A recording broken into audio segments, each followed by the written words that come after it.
ধর্মাশ্রিত কিছু কিছু রাজনৈতিক দল ওরা এক কথায় জামাতের বিরুদ্ধে চালিয়ে দিয়েছে। এই যে আপনি দেখেন না, এই যে সর্বশেষ রামিসা যে মেয়েটি, যে হাসি খুশি একটা মেয়ের ছবি এসছে, হত্যা করছে, ওই ছেলেটি শিবিরের ছেলে হিসাবে পত্রপত্রিকায় আসছে।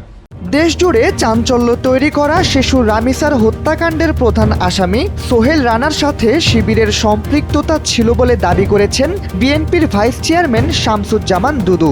সম্প্রতি দৈনিক বাংলাদেশ প্রতিদিনের এক টক শোতে তিনি বলেন যে শিশুটিকে হয়েছে ও হত্যা করা হয়েছে তার সাথে যুক্ত থাকা ছেলেটি শিবিরের ছেলে বলে পত্রপত্রিকায় এসেছে। যেহেতু জামায়াতে ইসলাম ও শিবির তাদের রাজনৈতিক দলের আদর্শের সাথে ইসলামকে যুক্ত করেছে, সুতরাং তাদের এই ঘটনার দায় নিতে হবে।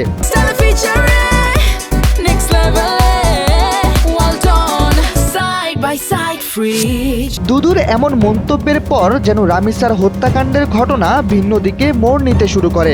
দুদু বলেন, একটা সময় আমাদের শিক্ষার মূল অবকাঠামোই ছিল মাদ্রাসা নির্ভর, কিন্তু এখন মাদ্রাসায় শিক্ষার্থীদের যেভাবে নির্যাতন করা হচ্ছে তাতে অনেক শিক্ষার্থী আত্মহত্যার পথ বেছে নিচ্ছে।